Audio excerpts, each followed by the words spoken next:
तो इस वीडियो में हम क्या देखने वाले हैं, जो आरडब्ल्यूए यूपीएसआई का मॉक टेस्ट आया था यूपीएसआई का 24 अगस्त को यानी आज, उसमें जो 40 क्वेश्चन मैथ के आए थे हम उसी का यहाँ पे सोल्यूशन देखने वाले हैं। ठीक है, तो वीडियो के साथ पूरा लास्ट तक बने रहिएगा और कमेंट करके जरूर बताइएगा। तो आपके फीडबैक की बहुत जरूरत होती है, तो कमेंट करके जरूर बताइएगा क्लास कैसी लगी। ठीक है, चलिए हम लोग शुरू करते हैं। पहला प्रश्न है हमारा, करा कि एक व्यक्ति का आरंभिक वेतन 5,200 रुपये प्रति माह है। यह ज्ञात है कि वह प्रति माह 320 रुपये की वेतन वृद्धि करता है।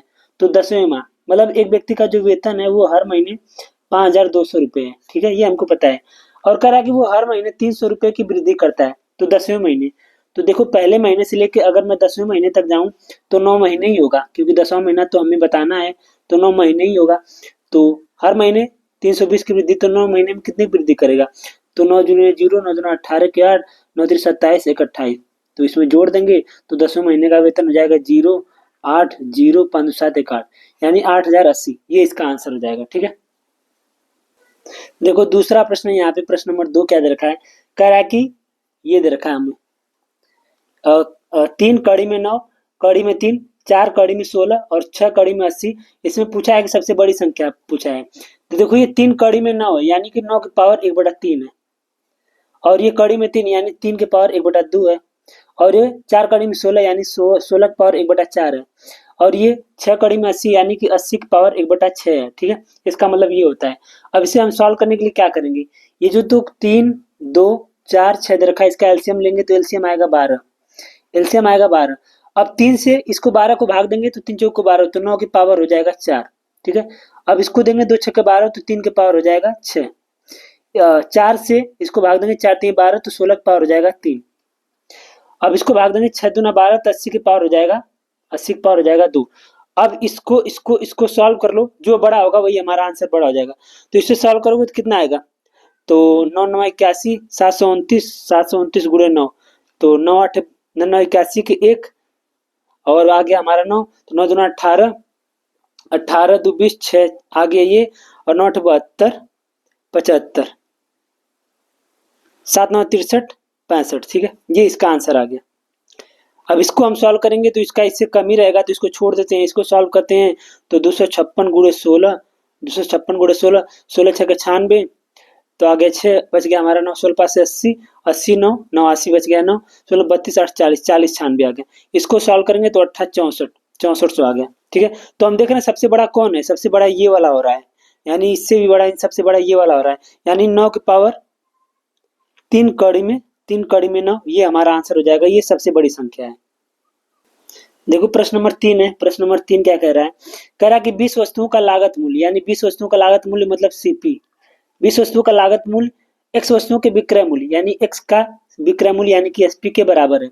तो हम यहाँ से सीपी बटे में एसपी को इधर लेके आते हैं और 20 को उधर लेके जाएंगे तो x बटे 20 हो जाएगा। तो यहाँ पे विक्रय मूल्य हमारा 20 है और सीपी आ गया x। आगे प्रश्न में कह रहा है कि 25% का लाभ होता है, 25% का लाभ, 25% का लाभ, तो 25% को फ्रैक्शन में चेंज करेंगे तो आएगा 1/4, यानी 4 पे 1 का लाभ यानी कि 5, 4 पे 1 का लाभ यानी कि 5। तो जो लाभ होता है वो हमेशा क्रय मूल्य पर होता है। तो ये हो गया हमारा क्रय मूल्य, ये हो गया हमारा विक्रय मूल्य।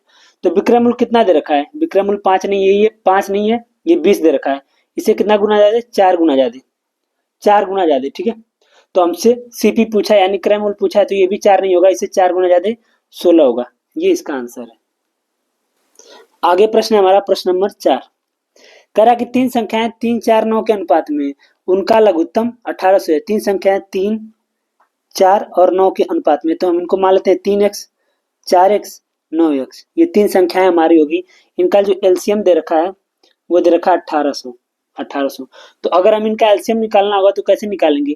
इनका एलसीएम निकालेंगे तो ये आएगा 3x और यहाँ से 4x, और ये पूरा 4x आ जाएगा। x तो रहेगा, यहाँ से x तो रहेगा ही, 3 यहाँ से 9 आ जाएगा और यहाँ से 4 आ जाएगा। ठीक है, बराबर हम रख देंगे 1800।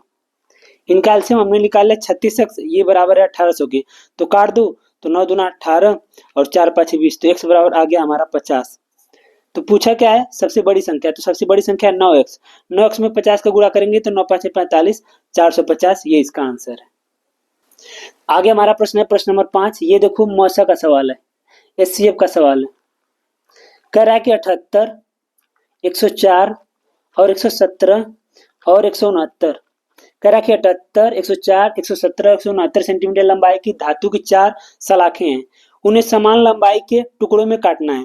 हर टुकड़ा जितना हो सके उतना लंबा होना चाहिए, मतलब मैक्सिमम पूछा है। तो अधिकतम कितने टुकड़े काटे जा सकते हैं, मैक्सिमम का मतलब होता है मौसम। तो हम 78, 104, 117, 169 का हम क्या निकालेंगे, मौसा। तो इसका मौसा होगा हमारा 13। तो 13 से इसको भाग देंगे, यानी 78 में 13 से कितनी बार भाग दिया जा सकता है, कितना मैक्सिमम सलाखें बन सकती हैं, 13 छक्का 78। और 13 से इसको भाग देंगे, 13 8 104, इसको भाग देंगे 13 से, 13 9 117, इसको भाग देंगे 13। अब हम इस सबको जोड़ लेंगे तो यही हमारे सलाखों की संख्या आ जाएगी। तो 13 9 22 और 8 से 14 26, ये यानी आ गया 36। तो ये इसका आंसर हो गया 36। ठीक है। अब देखो ये क्वेश्चन नंबर 6 कुछ है नहीं, ये तो हमारा हो गया। ये आ गया हमारा, किसका आ गया, ये रीजनिंग का क्वेश्चन है, कैलेंडर का है। कह रहा है कि 1850 से 2050 के बीच कितने अधिवर्ष हैं। 1850 से 2050, तो 2050 में से हम 1850 पहले माइनस करते हैं, देख रहे हैं कितना साल आ रहा है, 0 0 2, 200 साल आ गया। कितने अधिवर्ष, अधिवर्ष तो हम लीप वर्ष निकालने के लिए क्या करते हैं, 4 से भाग देते हैं। तो इसको 4 से भाग देंगे तो 4 5 20, 4 5 20, 0 यानी 50 बार गया। हमने 4 से भाग दिया तो 50 बार गया। तो कभी भी अधिवर्ष पूछेगा तो इसमें से एक माइनस कर दिया जाता है। ठीक है, 49, इसका आंसर आ जाएगा 49। अभी हमारा ग्राफ और तालिका का प्रश्न है, तो इसमें कुछ नहीं करना था। पूछा है कितने परिवारों में एक से अधिक बच्चे, तो ये तो मुझे भी नहीं समझ में आ रहा था। एक से अधिक बच्चे, तो देखो एक या अधिक बच्चे, एक या अधिक बच्चे 45,000 है। और यहाँ पे बिल्कुल दो बच्चे, तो इसको हम छोड़ ही देते हैं क्योंकि एक से अधिक बच्चों का पूछा है। दो या अधिक बच्चे, तो 45,000 में से 20,000 माइनस करेंगे तो आएगा 25,000, वही इसका आंसर होगा। अब देखो क्वेश्चन नंबर 8 है, कुछ नहीं है, आसानी है। अनुपात क्या कर रहा है कि 70,000 को पी क्यू आर में इस प्रकार बांटा जाता है कि पी का हिस्सा क्यू और आर के हिस्से का 2/5, क्यू का हिस्सा पी तथा आर के हिस्से का 3/7। देखो क्या कहा है, कह रहा है जो पी का हिस्सा है क्यू और आर, क्यू प्लस आर के हिस्से का 2/5, 2/5 है। ठीक है, बराबर। अब इस साइड क्या कहा है, क्यू का हिस्सा पी प्लस आर के हिस्से का 3/7, 3/7। ठीक है, तो हम यहाँ से अनुपात निकाल लेते हैं, पी क्यू प्लस आर बराबर हो जाएगा 2/5। इसको यहाँ पे क्यू रख देते हैं, पी प्लस आर इधर लेके आएंगे तो पी प्लस आर बटे 3/7 हो जाएगा, 3/7। अब देखो यहाँ पे हमारा पी क्यू आर ये तीनों है, और यहाँ पे भी पी क्यू आर तीनों है। यानी देखो यहाँ से मैं बताता हूँ, P plus Q plus R, अगर हम इन दोनों को जोड़ते हैं तो ये हो जाएगा 7। यहाँ पे जोड़ते हैं P plus Q plus R बराबर हो जाएगा 10। तो देखो यहाँ पे 7 है, यहाँ पे 10 है। तो ऐसा कैसे हो सकता है कि P क्यू आर यहाँ पे 7 हो जाए, यहाँ पे 10 हो जाए। तो हम दोनों को बराबर करेंगे, तो बराबर करने के लिए यहाँ पे हम क्या करेंगे, 10 से गुणा करेंगे तो ये हो जाएगा 70, यहाँ पे 7 से गुणा करेंगे तो ये हो जाएगा 70। तो अगर हमने यहाँ पे 10 से गुणा किया तो यहाँ भी 10 से गुणा करना पड़ेगा, यहाँ भी 10 से गुणा करना पड़ेगा। यहाँ पे 7 से, तो यहाँ भी 7 से गुणा, यहाँ भी 7 से गुणा, तो कर दो तो ये हो गया 20/50, ये हो गया 21/49, 21/49। अब देखो यहाँ से P का मान यहाँ पे 20 आ गया, P का मान यहाँ से आ गया 20, P का मान देखो यहाँ पे आ गया 20। यहाँ पे देखो Q का मान आ गया 21, Q का मान आ गया 21। अब हमसे पूछा किसका मान है, R का मान, तो R का मान निकाल लो। तो P plus Q plus R बराबर हो गया 70, और 70 में से 41 माइनस करेंगे तो आ जाएगा 39, 29, ये इसका आंसर हो जाएगा। ठीक है, ये इसका आंसर हो गया, आर का मान आ गया 29। अब देखो प्रश्न में पूछा है कि आर का हिस्सा, तो टोटल दे रखा 70,000, 70 का मान दे रखा 70,000, इससे कितना गुना है, 10,000 गुना ज्यादा। तो इसी तरह आर का मान 29,000 नहीं होगा, 29,000 होगा। ठीक है, ये इसका आंसर है। आगे प्रश्न नंबर हमारा 9, इससे आसान प्रश्न तो मिल ही नहीं सकता। कह रहा है 34 संख्याओं का औसत 53 है, 34 नंबर है, इसका औसत हमें 53 दे रखा है। ठीक है, तो हम छोड़ देते हैं। आगे कह रहा है कि यदि हम प्रत्येक संख्या में से एल घटाते हैं तो औसत 35 हो जाता है। हमेशा एक चीज ध्यान रखना, जब भी हम कोई चीज घटाते हैं, प्रत्येक संख्या में से कुछ घटाते हैं, प्रत्येक संख्या में कुछ जोड़ते हैं, प्रत्येक संख्या में कुछ भाग देते हैं, तो जो हर संख्या में करते हैं वही हमारा औसत में भी होता है। कह रहा है कि प्रत्येक संख्या में से एल घटाते हैं, प्रत्येक संख्या में से एल घटाते हैं तो हमारा जो औसत है वो 35 हो जाता है, औसत जो है 35 हो जाता है। तो औसत कितना कम हो रहा है, तो हम यहाँ से माइनस करेंगे तो आ जाएगा 18, यानी कि हर संख्या में से हम 18 घटा रहे हैं, तभी औसत में से हमारा 18 घट रहा है, यानी कि एल का मान आ गया हमारा 18। इसमें कुछ नहीं करना था। प्रश्न नंबर 10 है हमारा, आयु का प्रश्न है। कह रहा है कि एक व्यक्ति अपनी पत्नी से 6 वर्ष बड़ा है। पत्नी की आयु अपनी बेटी की, देखो मैन है, उसकी वाइफ है, उसकी एक डॉटर है, ठीक है। कह रहा है कि अपने बेटी की आयु की 3 गुनी है, तो बेटी की आयु मान लेते हैं। देखो दे रखा है कि बेटी की वर्तमान आयु 9 वर्ष है, तो बेटी की वर्तमान आयु मान लेते हैं 9 वर्ष है। और जो पत्नी है यानी कि जो उसकी मम्मी है, इससे 3 गुनी है, तो ये 27 होगी। कह रहा है कि व्यक्ति अपने पत्नी से 6 वर्ष बड़ा है, तो 27 में 6 जोड़ेंगे तो आ जाएगा 33, यानी व्यक्ति 33, उसकी वाइफ 27, उसकी बेटी 9 वर्ष। तो कह रहा है कि व्यक्ति की आयु अपनी बेटी के जन्म के समय क्या थी। व्यक्ति की आयु यानी मैन की आयु, इसकी जब बेटी पैदा हुई थी तो क्या थी, यानी इसकी बेटी 9 साल पहले पैदा हुई थी, तो इसमें से 9 माइनस कर देंगे तो आएगा 24। ये इसका आंसर हो जाएगा। अब क्वेश्चन नंबर 11 है, तो आई होप कि इसमें कुछ करना नहीं था, बस जोड़ना आया था, ये इसका आंसर आएगा। आगे हमारा प्रश्न है प्रश्न नंबर 12। कह रहा है कि ए वाई का एक्स परसेंट, यानी ए वाई का एक्स परसेंट, वाई का एक्स परसेंट मतलब ये हो गया। कह रहा है आगे कि बी एक्स का वाई परसेंट, एक्स का वाई परसेंट मतलब एक्स वाई बटे 100। तो कह रहा है निम्नलिखित में से कौन सा सही है। तो देखो ए बराबर इतना है, ये बराबर बी इतना है, यानी ए और बी दोनों बराबर है। और हमारे ऑप्शन में कोई नहीं दे रखा था, इनमें से कोई नहीं सही होगा। आगे प्रश्न हमारा प्रश्न नंबर 13, जो कि बेहद आसान है, आसानी है।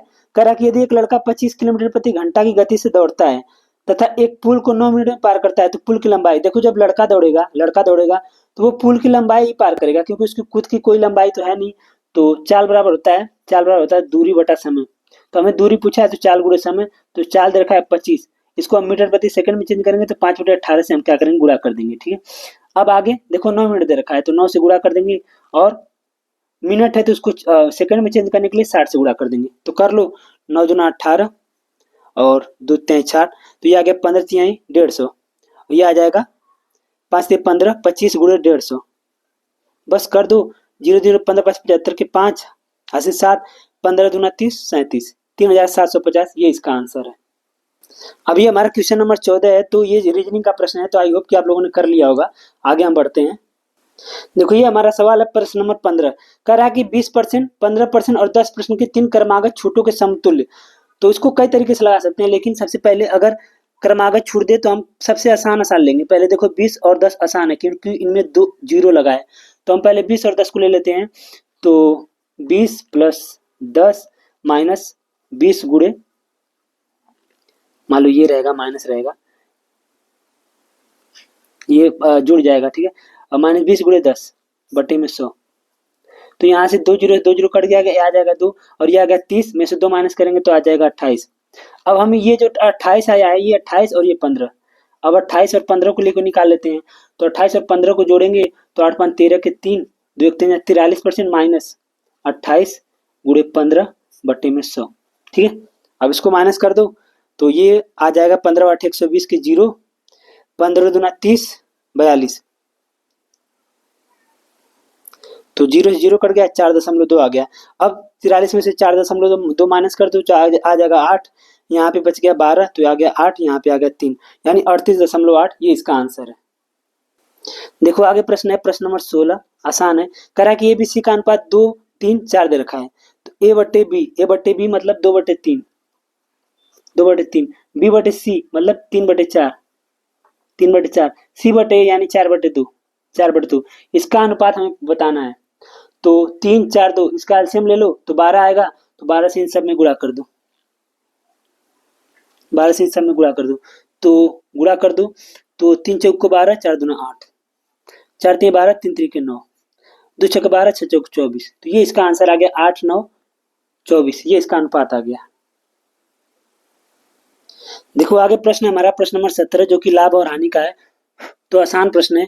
कह रहा है कि एक व्यापारी एक घड़ी को 30% के लाभ पर बेचता है, तो मान लेते हैं घड़ी का जो मूल्य रहा होगा, जो क्रय मूल्य रहा होगा सीपी, वो 100 रुपए रहा होगा, तो इसे 30% के लाभ पर यानी कि 130 रुपए में बेचता है, 130 रुपए में बेचता है। आगे कह रहा है कि यदि वो उस घड़ी को 20% कम में खरीदता, मतलब 100 का ना खरीद कर उसे 80 में खरीदता, यानी 20 कम 80 में खरीदता, तो 60 रुपए कम में बेचता है, तो उसे 30% का लाभ होता है। तो जो लाभ होता है 30%, मतलब अगर 60 रुपए कम में बेचता है तो 30% का लाभ होता है, तो जो लाभ होगा वो 80 पर होगा, 80 पर 30% का लाभ यानी कि 130। तो 130 का इसका 130% निकालेंगे तो आएगा 13/104, यानी 104 रुपये में हम बेचते हैं। तो कह रहा है 60% कम में बेचते हैं तो 30% का लाभ होता है, तो 30% के लाभ पर बेचते हैं तो 104 रुपये मिलता है। कितने कम में बेच रहे हैं हम यहाँ पे? 26 छब्बीस रुपये कम में बेच रहे हैं, ठीक है। लेकिन क्वेश्चन में कहा क्या है कि हम 26 रुपये कम में नहीं बेच रहे हैं, 60 रुपये कम में बेच रहे हैं। तो एक की वैल्यू आ जाएगी 60/26, 60/26। तो हमसे पूछा क्या है? तो हमसे घड़ी का क्रय मूल्य पूछा है, तो घड़ी का क्रय मूल्य पूछा है ना, तो बस इसमें 100 का गुणा कर देंगे। एक का मान आ गया 60/24 तो 100 का मान आ जाएगा हमारा 6000/26, 6000/26। तो इसी को सॉल्व करने के बाद जो हमारा आंसर आएगा वही इसका आंसर आ जाएगा। तो 26 दूना 52, पहले 2 बार जाएगा, आप लोग कर लीजिएगा। अभी हमारा क्वेश्चन है, क्वेश्चन नंबर जो कि 18 है। तो ये रीजनिंग का है, तो आई होप कि आप लोगों ने कर लिया होगा, इसमें कोई दिक्कत नहीं है। देखो हमारा प्रश्न नंबर 19 है। थोड़ा सा इसमें दिमाग लगाने वाला है, थोड़ा सा लॉजिक वाला प्रश्न है, ठीक है। तो थोड़ा सा ध्यान से देखिएगा आप लोग, 1 मिनट। देखो प्रश्न नंबर क्या कह रहा है? कह रहा है कि एक तालाब को पूर्णतः भरने में 40 दिन लगता है। मतलब 40 दिन में कोई तालाब है जो कि पूरा भर जाता है, पूरा भर जाता है। हमें नहीं पता तालाब कितने लीटर का है, क्या है, कितना गहरा है, लेकिन 40 दिन में पूरा भर जाता है। करा कि यदि प्रतिदिन जल का स्तर तालाब में दोगुना हो जाता है, मतलब जब 40वां दिन हुआ, मतलब हर दिन दोगुना बढ़ता है। जैसे जब 39 दिन था तो तालाब ये मतलब इसका आधा भरा था, पूरा का आधा, पूरा का आधा, पूरा का आधा भरा था। मतलब अगर पूरा का आधा भरा था तभी तो 40वें दिन इसका दोगुना, यानी कि 40वें दिन इसका पूरा हो गया। पूरा देखो, जैसे यहाँ पे मान लो ये 1 भरा है, मतलब मान लो 1 लीटर 1 यूनिट पूरा भरा है, 40 दिन में 1 यूनिट पूरा भर गया। तो 39वें दिन 1 यूनिट का आधा, यानी कि साढ़े आधा यूनिट ही भरा था, तभी तो 40वें दिन देखो कह रहा है कि तालाब का स्तर दोगुना हो जाता है। यानी जब 40वें दिन जाएगा तो 1 यूनिट का दोगुना, यानी कि इसे दोगुना भर गया। तो 39वें दिन कितना है? इसका 1/2। तो अगर 38वें दिन आएंगे तो इसका 1/2, यानी कि 1/4। तो वही पूछा है कि 1/4 बनने में कितना समय लगेगा? तो 1/4 बनने में 38 दिन लगेगा, ठीक है। देखो प्रश्न नंबर हमारा 20 है। यहाँ पे प्रश्न नंबर 20 क्या कह रहा है? कह रहा है कि एक स्ट्रीमर अनुप्रवाह की निश्चित दूरी को 6 घंटे में करता है, 6 घंटे में तय करता है। अनुप्रवाह की निश्चित दूरी को 6 घंटे में करता है। तो मान लेते हैं कि दूरी हमारी है, कोई दूरी हमारी डी, जिसे हम अनुप्रवाह यानी कि डाउन स्ट्रीम यानी कि x+y के हिसाब से 6 घंटे में तय करते हैं, ठीक है। आगे कह रहा है कि जबकि वही दूरी यानी कि वही सेम डिस्टेंस 7.5 घंटे में x-y मतलब अप स्ट्रीम 7 दूना 14 15/2 घंटे में तय करता है। देखो ये प्रश्न में कह रहा है, अब यहाँ से हम ये डी को बराबर कर लेते हैं, डी को बराबर कर लेते हैं, तो रखते हैं। तो डी बराबर यहाँ से आ जाएगा 6x + 6y, और यहाँ से 2d बराबर आ जाएगा 15x - 15y, ठीक है। 15x - 15y। तो हम इसको भी 2d बना लेते हैं, यहाँ पे 2d है, इसको भी 2d बना लेंगे, तो दोनों को बराबर कर देंगे। तो 2d यहाँ पे 12, यहाँ पे 12, तो इसको बराबर कर लेते हैं। तो 12x + 12y बराबर 15x - 15y, ठीक है। अब क्वेश्चन में एक चीज दे रखा है, क्वेश्चन में एक चीज दे रखा है कि धारा की गति 6 है। तो धारा गति 6 यानी कि y का मान 6 दे रखा है। तो y का मान 6 दे रखा है, तो पहले हम x को इधर लेके जाएंगे तो ये हो जाएगा 3x, और ये इधर आएगा तो ये हो जाएगा 27y, ठीक है। तो y की जगह हम 6 रख देते हैं, तो 27 × 6 बटे में आ जाएगा 3, तो x का मान आ जाएगा यहाँ से, तो 3 दूना 6, 27 दूना 54, ठीक है। तो x का मान आ गया हमारा 54 और y का मान हमारा 6 दे रखा है। तो बस अनुपात निकालना था, तो x + y यानी 54 और 6 हो जाएगा 60, और x - y यानी कि 54 - 6 माइनस करेंगे तो ये आ जाएगा 48। बस इसको निकाल लो, 12 5 60, 12 चौको 48। देखो आगे हमारा प्रश्न है, प्रश्न नंबर 21। कह रहा है कि ए की क्षमता बी की तुलना में 30% कम है। ए और बी दो लोग हैं। कह रहा है कि ए की क्षमता बी की तुलना में 30% कम है। तो 30% को अगर हम फ्रैक्शन में चेंज करेंगे तो आएगा 3/10। मतलब अगर हमारा बी जो है 10 है तो ए जो है इससे 3 कम यानी कि 7 है, ठीक है। तो ये इनका अनुपात आ गया इनकी क्षमता का, यानी इनकी क्षमता का अनुपात आ गया, ठीक है। क्षमता का अनुपात आ गया। अब आगे प्रश्न क्या कह रहा है कि यदि वे एक निश्चित कार्य को 20 दिन में करते हैं, मतलब एक दिन में 7 काम करता है, बी एक दिन में 10 काम, तो दोनों मिलकर एक दिन में कितना काम करेंगे 17, और ये टोटल काम करते हैं 20 दिन में, तो यहाँ से ये टोटल काम आ गया। ठीक, आगे कह रहा है कि उसी कार्य का 70%, यानी टोटल काम है इतना, इसका 70%, इसका 70% निकालेंगे तो कितना आएगा, जीरो जीरो कट गया, जीरो जीरो, यानी 17 गुणे 2 गुणे 7, ये आ गया उसका 70%। ये अकेले कितने दिन में करेगा, एक दिन में करता है 7 काम, तो 7 से भाग दे देंगे, तो 7 से 7 कट गया, 7 दूना 34, सॉरी 17 दूना 34, ये इसका आंसर आ गया। आगे हमारा प्रश्न नंबर 22 है, जो कि साधारण ब्याज का प्रश्न है। अब इससे आसान प्रश्न क्या ही आएगा। कह रहा है कि 10,000 रुपए की एक धनराशि को साधारण ब्याज वाली एक योजना में निवेश किया गया। इस योजना में ब्याज की दर 20% प्रति वर्ष है। यदि 4,000 रुपये ब्याज प्राप्त होता है तो राशि कितने महीने के लिए, तो हमें ब्याज कितना मिलता है 4,000, और हमारी राशि कितनी है 10,000, कितने साल के लिए, कितने महीने के लिए हमें नहीं पता, 20% हमारा दर है तो महीना हमको नहीं पता, तो मंथ निकालना है, मंथ बटे में 12 कर देंगे, नीचे 100 कर देंगे, बस इसको सॉल्व कर लेते हैं, हमारा आंसर आ जाएगा। तो 3 जीरो से 3 जीरो कट गया, 2 जीरो से 2 जीरो कट गया, तो 2 से काट देंगे, 2 दूना 24, 2 दूना 4, 12 दूना 24, तो एम बराबर आ गया 24, यानी 24 महीने के लिए, ये इसका आंसर है। देखो आगे हमारा प्रश्न है प्रश्न नंबर 23, और बेहद आसान है। कह रहा है कि एक परीक्षा में 45% छात्र भौतिक और 40% छात्र रसायन विज्ञान में अनुत्तीर्ण होते हैं। यदि 35% विद्यार्थी दोनों में अनुत्तीर्ण होते हैं तो कितने परसेंट विद्यार्थी उत्तीर्ण होते हैं। आसान है, मान लो 2 हम बना लेते हैं। देखो कह रहा ये हम लोग ये मान लेते हैं हमारा भौतिक, ये हमारा भौतिक है और ये हमारा रसायन है, रसायन है। अब क्या कह रहा है, जो कह रहा है उसको करो। कह रहा है कि दोनों में 35%, दोनों में 35, तो 35 इसमें लिख देंगे। कह रहा है कि भौतिक में 45, तो भौतिक में 45, तो 35 तो पहले हो गया, तो 45 में से 35 करेंगे माइनस, तो आएगा 10। अब यहाँ पे कह रहा है कि रसायन में 40, तो 40 में से 35 तो दोनों में है, तो यहाँ पे बचेगा 5। अब ये फेल वालों की संख्या है, 35 5 40 10 50, फेल वालों की संख्या टोटल हो गई 50%। अगर 100 में से 50% फेल हो रहे हैं तो पास कितने होंगे 50%, बस ये इसका आंसर है 50%। आगे प्रश्न है प्रश्न नंबर 24।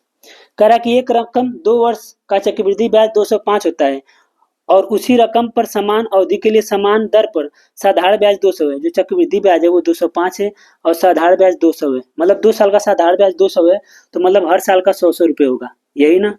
2 साल का 200 है तो हर साल का 100 रुपये होगा। ठीक, अब देखो यहाँ पे 5 रुपये ज्यादा है, यहाँ पे 5 रुपये ज्यादा है। अगर 2 साल का, अगर ये भी साधारण ब्याज होता तो 100 रुपये होता, लेकिन दूसरे साल यहाँ पे 5 रुपये ज्यादा है, यानी कि 5 रुपये एक्स्ट्रा लगा, मतलब 5 रुपये एक्स्ट्रा लगा। जो वो 5 रुपये एक्स्ट्रा लगा होगा वो इसके साधारण ब्याज पे एक्स्ट्रा लगा होगा, यानी साधारण ब्याज हमारा 100 है, 100 पे 5 रुपये एक्स्ट्रा लगा होगा, 5 पे एक्स्ट्रा, तो 5% एक्स्ट्रा, परसेंटेज के लिए 100 से गुणा, तो 100, यानी जो हमारा दर है वो 5% है, जो दर है हमारा 5% है।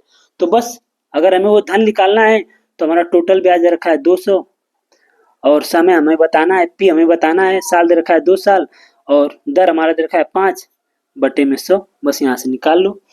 तो 2 जीरो से 2 जीरो कट गया,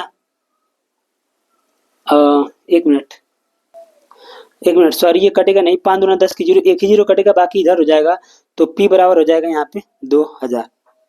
ठीक है, तो ये इसका आंसर है। अब आगे प्रश्न है प्रश्न नंबर 25, जो कि बेहद आसान है। कह रहा है कि एक रेलगाड़ी 80 किलोमीटर की दूरी की प्रथम 60 किलोमीटर, कह रहा है कि प्रथम 60 किलोमीटर की दूरी 40 की स्पीड से तय करती है, बाकी जो बची हुई 20 किलोमीटर दूरी है वो 20 की स्पीड से तय करती है। तो यहाँ से हम समय निकाल लेंगे, तो यहाँ से समय आ गया 3/2, यहाँ से समय आ गया 1, तो टोटल समय कितना आ जाएगा, टोटल समय आ जाएगा 5/2, टोटल समय आ गया 5/2। तो औसत बताना है, तो औसत बराबर होता है कुल दूरी, यानी कुल दूरी हमारा 80 है बटे समय, यानी 5/2, तो 2 ऊपर चला जाएगा, तो यहाँ से आ जाएगा 32। ठीक है, यहाँ से आ जाएगा 32। अब अगर ये भी प्रश्न न कर पाओ तो क्या ही फायदा। 26, ये बस फार्मूले पे कह रहा कि एक समचतुर्भुज का क्षेत्रफल 252 है, 252 दे रखा है। कह रहा कि यदि इसका एक विकर्ण 14 है तो दूसरा विकर्ण, तो पता है जो समचतुर्भुज का क्षेत्रफल होता है वो d1 यानी विकर्ण 1 गुणे विकर्ण 2 और हाफ होता है। ठीक है, ये इसका सूत्र होता है। तो एक विकर्ण यानी d1 का मान दे रखा है 14, तो 14 यहाँ बटे में लेके चले जाएंगे, और d2, ठीक है, तो 14 को भाग देंगे तो ये हो जाएगा हमारा, 14 से भाग देंगे तो 14 कम 14, और 2 का इधर गुणा भी हो जाएगा, 2 यहाँ से हट जाएगा तो उधर गुणा हो जाएगा, तो 14 कम 14, 14 8 112, गुणे 2, तो ये हो जाएगा 36। ये हो जाएगा हमारा 36। अब देखो ये हमारा प्रश्न है, प्रश्न नंबर 27। अब इसमें क्या है, बस फार्मूला ही रखना है। कह रहा है किसी गोले का आयतन, मतलब गोले का आयतन होता है 4/3 पाई आर क्यूब, उसके क्षेत्रफल के बराबर है। सतह का क्षेत्रफल होता है 4 पाई आर स्क्वायर। पूछा है गोले की त्रिज्या, गोले की त्रिज्या। तो सबसे पहले काटेंगे हम यहाँ पे, 4 से 4 कट गया, पाई से पाई कट गया, 2 आर से 1 आर कट गया, यहाँ पे ये 3 उधर चला जाएगा तो आर बराबर हो जाएगा हमारा 3। बस। अभी हमारा क्वेश्चन नंबर 28 है जो कि सरलीकरण का है, तो आई होप कि आप लोगों ने कर लिया होगा। आगे हमारा प्रश्न है प्रश्न नंबर 29। देखो प्रश्न बेहद आसान है, कुछ करना नहीं है। कह रहा है कि यदि संख्या 5 पी को क्यू के परिणाम और 3 शेषफल के साथ विभाजित करती है, संख्या 5 क्यू को 3 परिणाम और 1 शेषफल के साथ, तो यहाँ पे ये वाला नियम लगेगा, भाज्य बराबर क्या होता है, भाजक गुणे भागफल, सॉरी भागफल धन शेषफल, ये वाला यहाँ पे नियम लगेगा। तो ठीक है, लगाते हैं। तो भाज्य कितना दे रखा है, तो भाज्य कह रहा है पी को, यानी पी भाज्य हमारा यहाँ पे 5 से, यानी भाजक हमारा 5 है, भागफल हमारा क्यू है, और जो हमारा शेष बच रहा है वो 3 है। ठीक है, यहाँ से ये वाला आ गया। और दूसरे वाले में कह रहा है कि संख्या 5 क्यू को, यानी क्यू हमारा यहाँ पे भाजक भाज्य हो गया, क्यू बराबर 5, भागफल हमारा हो गया 3 प्लस शेषफल हमारा यहाँ से आ गया 1। तो देखो यहाँ से जो हमारा आ गया निकल के क्यू बराबर 5 से 15 16, क्यू बराबर आ गया हमारा यहाँ पे 16। अब 16 का मान हम यहाँ पे रखेंगे, 16 5 से 80 प्लस 3 83, तो पी का मान आ गया 83। ठीक है, अब क्वेश्चन नंबर क्या है, 30 है, ये ग्राफ का क्वेश्चन है, तो आई होप कि आप लोगों ने कर लिया होगा। आगे ये भी ग्राफ का ही है, तो आई होप कि आप लोगों ने इसको भी कर लिया होगा। अब हम आ गए अपने क्वेश्चन नंबर 32 पे।